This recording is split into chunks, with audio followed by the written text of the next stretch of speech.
ini sampai ke sini. Kubah ini masa datang ke sini bukan melompati bukit, bukan melepasi bukit, tetapi dia pusing daripada celah bukit mengikuti arus air yang datang. Dia dihanyutkan sampai ke hujung bukit sana dulu, lepas itu patah balik, terakhir barulah terjatuh di tempat ini. Dan kubah ini masa datang ke sini, ini pun datangnya bukan yang atas itu saja. Kita membayangkan kalau mendengar kata kubah, pasti yang hitam itu. Iya, tetapi tidak dengan kubah kami ini. Kubah ini datangnya dengan tapak lantai dia sekaligus. Tapak lantai itu berada di ke bawah ini, yang sudah tertanam di bawah. Dulu sepinggang ke bawah kita, itu ada tapak lantai 4 segi yang ikut terbawa sekaligus. Bundaran tengah yang hitam ini adalah bawaannya, bukan kita buatkan. Ini batu, bawa dia, bukan kami binakan. Dan kubah ini datangnya pun dengan tiang-tiang ini sekaligus. Jadi dari tapak lantai, bundaran tengah, tiang, atas, semuanya itu satu paket, satu set. Tidak ada yang kami buatkan di sini kecuali catnya saja yang ada kami ganti-gantikan. Dan perjalanan kubah ini dari balik bukit sana, dia datang ke sini tidak langsung terjatuh di sini, tetapi sudah menuju sampai ke ujung bukit itu dulu. Lepas itu patah balik, terakhir barulah terjatuh di tempat ini. Dan saat perjalanan ke sini, kubah ini benda terapung. Dengan beratnya ini kita perkirakan 80 tan. Patutnya tadi 80 tan itu sudah tenggelam.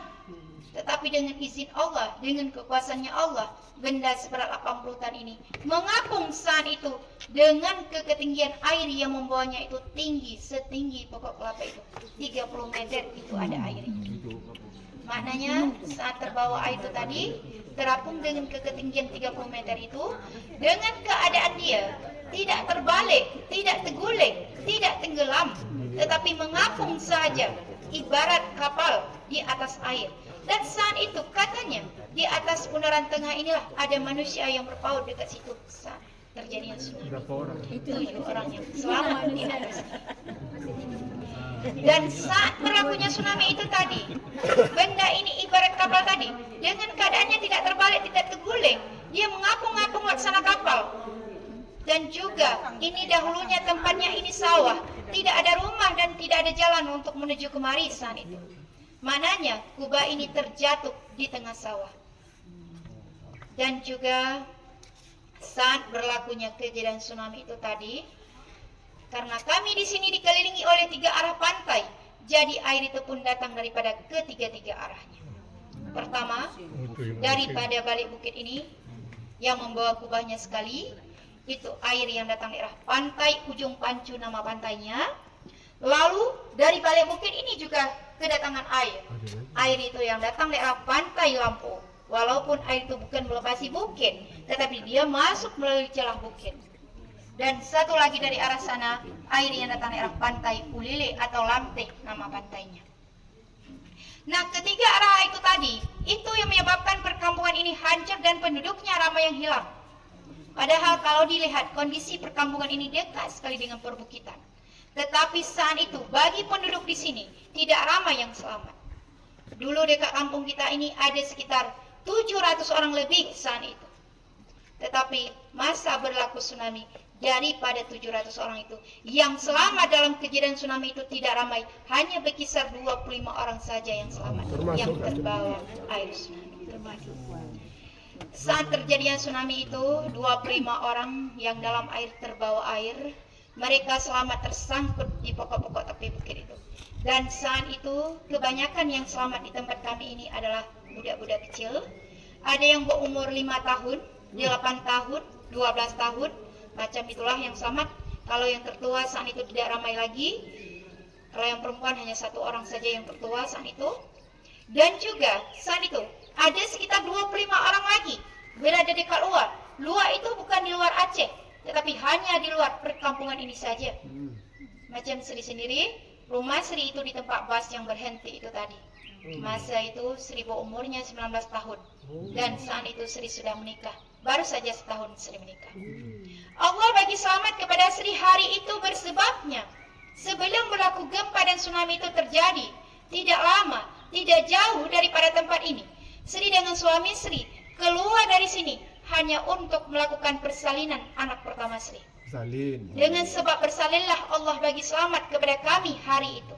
Tetapi dengan keluarga kami yang ada di rumah, yang ada di sini, Allah lebih sayang lagi kepada mereka.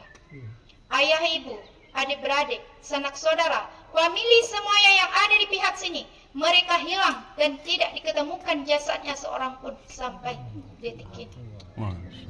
Kami tidak mengetahui kemana arah mereka dibawa oleh air itu tadi. Dan kami juga tidak mendapatkan di manakah letak kubur mereka sampai saat ini. Yang pasti, kenapa Sri sering mencakap hilang? Karena memang tidak didapatkan jejak mereka satupun. Bukan daripada keluarga kami saja, tetapi hampir seluruh penduduk yang ada di perkampungan ini. Ada 650 orang penduduk itu dinyatakan hilang dan tidak didapatkan mayatnya seorang pun sampai detik ini.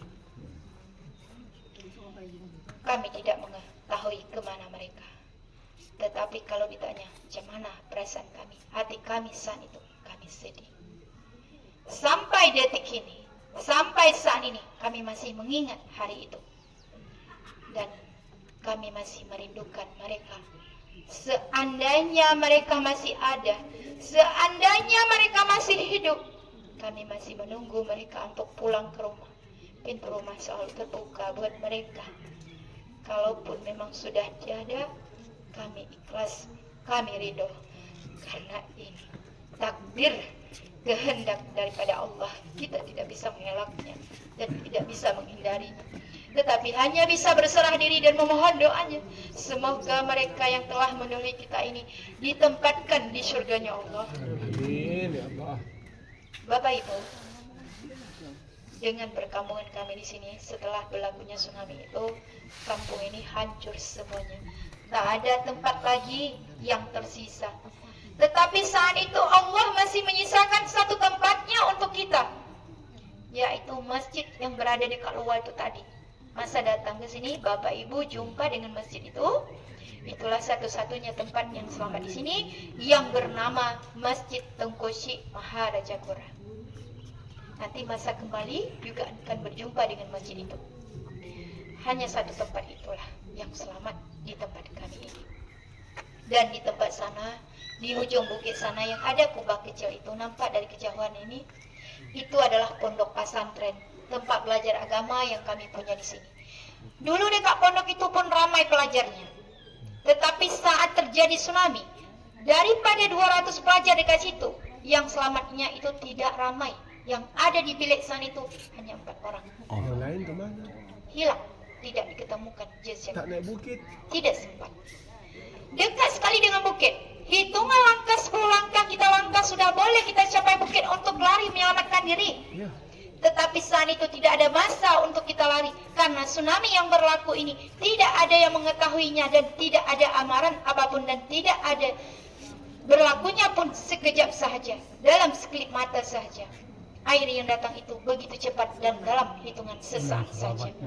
Dalam hitungan kurang lebih 15 menit, air itu datang dan pergi kembali. Bayangkan hitungan 15 menit itu, sehebat apapun kita, sekuat apapun kita, tidak akan mampu kita capai bukit ini kalau bukan Allah yang berkehendak menyelamatkan kita. Pertama, terjadinya gempa dahulu dengan kekuatan 9,8 pada jam 8 pagi.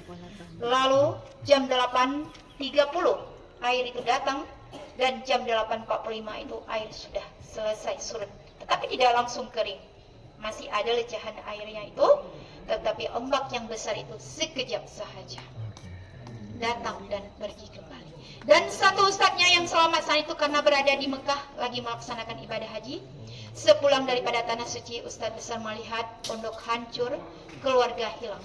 Dan hanya ada tersisa satu anaknya yang selamat. Saat itu karena berada di luar. Sekarang pun pondok sudah dibangun kembali dan sudah belajar kembali. Ustaz besar kita sudah almarhum tahun 2020 yang lalu beliau meninggalkan kita. Sekarang pondok dipimpin oleh anak beliau yang satu-satunya yang tertinggal. Dan termasuk dengan kami, ibu-ibu kampung ini juga ikut belajar di tempat itu saat ini. Dengan ustadz yang ada di pondok itu. Dan juga dengan tempat yang dilawat ini dulunya memang tidak ada rumah dan tidak ada jalan ke sini. Selepas kejadian tsunami, tempat ini dibinakan. Pada tahun 2022 yang lalu, ini tempat dilantaikan. Dan juga kubah ini kami beri nama kubah Masjid Lam Tengah, asal dia daripada Kampung Lam Tengah, sekarang berada di Kampung Gurah, Kabupaten Aceh Besar. Bangunan ini baru saja kami bangunkan. Ini adalah surah kubah atau musala kubah yang sepeda tanah adalah wakaf daripada orang Malaysia yang datang ke sini, yang berasal daripada Kedah, Malaysia. Beliau membeli tanah lalu mewakafkan dengan perantaranya Sri. Lalu dulunya dari hasil semangat pelawak-pelawak yang datang ke sini, Sri kumpulkan uangnya, Sri bangunkan tempat sholat ini. Memang saat ini belum siap dengan sempurnanya dan belum digunakan dengan sepenuhnya, tetapi saya yakin insya Allah ke depan bermanfaat di tempat ini. Sedikit lagi saya nak tunjukkan satu dokumen yang saya punya. Riki, boleh bawa ke sini gambarnya? Riki, boleh bawa ke sini sebentar? Ini adalah dokumen yang saya punya tentang kubahnya. Riki ambil uangnya di sana ya. Ini adalah gambar kubah yang kita punya di sini semasa dia terjatuh di tempat ini. Begini keadaannya. Tidak ada ubahan apapun, tidak ada perbaikan apapun selain daripada catnya saja. Dari atas sampai ke bawah dia punya semuanya. Bundaran tengah dulu putih, sekarang dihitamkan. Itu adalah bawaannya. Tiang-tiang sebanyak 24 tiang ini adalah binaannya. Sekarang posisi tuan duduk berada di tepi ini. Dulu kalau kita duduk macam ini, kaki kita menjuntai ke bawah, tidak menyentuh tanah. Sepinggang ke bawah berada di kaki bawah ini. Dan ini ada tapak lantai 4 segi yang ikut terbawa, tetapi tertutup dengan sampah-sampah yang dibawa tsunami itu. Dan ini adalah sampah-sampah yang dibawanya. Dan masih ada mayat di sekitar ini saat pengambilan gambar. Tetapi di gambar tidak saya tunjukkan. Inilah gambar yang sesungguhnya, yang sebenarnya. Sekarang berbeda, karena sudah dilantaikan. Kenapa ini ditutup lantai dia bawah? Karena di sini sawah, sering terjadi banjir sawah. Jadi bila orang masuk untuk ke sini susah, makanya kerajaan membuatkan seperti ini, langsung ditutup dengan tapak lantai ini. Gambar yang kedua yang kita punya di sini. Selepas berlakunya tsunami, perkampungan kita di sini hancurnya seperti ini. Padang jarak, padang pokok. Tak ada rumah satupun lagi yang tersisakan, kecuali hanya tapak lantai rumah saja yang tersisakan. Dari kejauhan nampaklah satu rumah Allah. Inilah masjid yang selamat itu yang ada di depan. Dan semasa kita kembali, inilah tapak rumah kami yang kami temukan yang berada di dekat bas itu tadi. Dan juga gambar satu lagi. Ini adalah masjid yang selamat yang berada dekat luar itu tadi. Yang ada di luar, bukan masjid ini. Sebelum berlakunya tsunami, di persekitaran masjid ini banyak rumah penduduk yang berada di sekitarnya. Tetapi setelahnya, rumah-rumah itu hancur semuanya.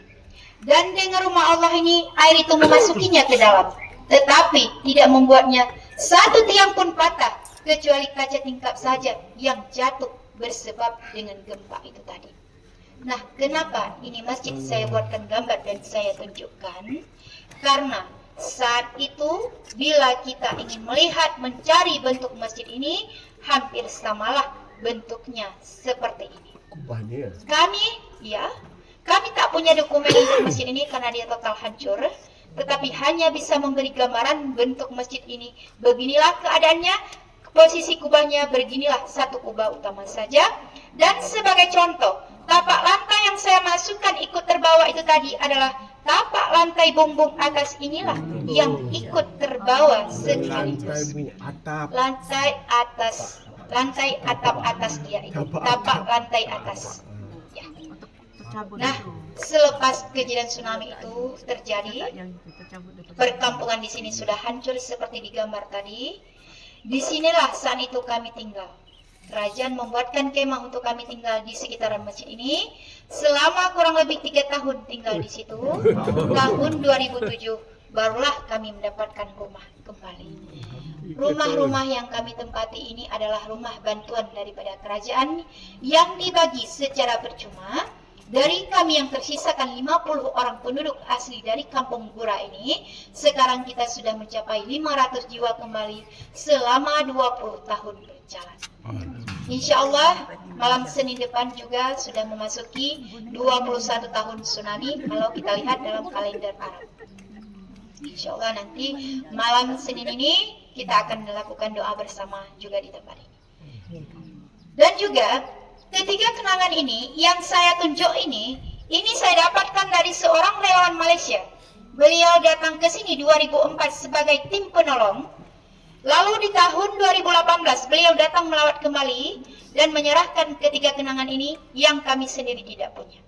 Nah, pemberian beliau ini mendapatkan izin untuk saya perbanyakan, dan gambar ini mungkin ada daripada tetamu yang datang pagi ini ingin membawanya kembali sebagai kenang-kenangan yang saya ceritakan tersirat dalam gambar ini semuanya. Gambar ini dijual, satu gambar dia 3 ringgit uang Malaysia atau 10.000 uang Indonesia. Boleh berbayar dengan uang Malaysia, boleh berbayar dengan uang Indonesia, itu bila nak memiliki gambar ini. Bila tidak pun tidak apa. Itu saja daripada Sri di sini, lebih dan kurang Sri mohon maaf.